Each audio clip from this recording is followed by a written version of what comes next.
9 February रोजी सेलू येथून 2 मित्रांसोबत निघून गेलेल्या अनिकेत बळवंत शेरे यांची माहिती देणाऱ्यास देणार 1 लाखाचे बक्षीस। संपर्क निकिता शेरे, सेलू, जिल्हा परभणी। सेलू परभणी रेल्वे स्टेशन दरम्यान रेल्वे देवलगाव आवचारहून पुढे प्रवासास निघाल्यानंतर एका 23 वर्षीय रेल्वे प्रवासी महिलेस उंदीर चावल्याची घटना रविवार 11 जानेवारी रोजी घडली आहे।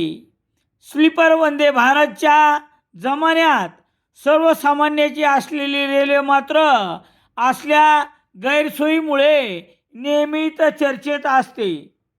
आपल्या पतीसोबत ही महिला सेलू ते नांदेड तिकीट काढून प्रवास करत होती। त्या दरम्यान हा प्रकार घडला आहे।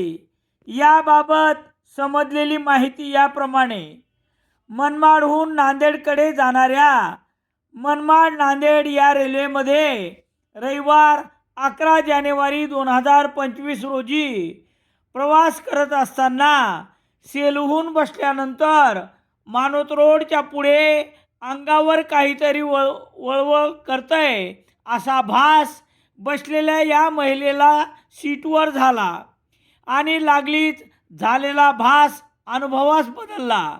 एक उंदीर अंगावर येऊन त्याने कमरेजवळ चावा घेतला। तेव्हा मात्र ही महिला सोबत असलेले पती तसेच अन्य डब्यातील बसलेले प्रवासीही मदत करू लागले, पण उंदीर मात्र दिसत नव्हता। पण उंदीर चावल्याने जीवाच्या भीतीने या महिलेने जाग्यावरच ओरडत उड्या मारल्या आणि एक चांगलाच मोठा उंदीर बसलेल्या सीटच्या खाली पडला।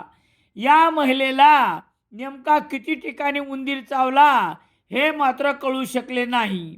दरम्यान देशाचे पंतप्रधान रोज नवनव्या रेल्वे गाड्याचे उद्घाटन करत असताना सर्वसामान्य प्रवाशांसाठी असलेल्या रेल्वेत उंदीर फिरणे सोडा, ते प्रवाशांना जखमी करत आहेत।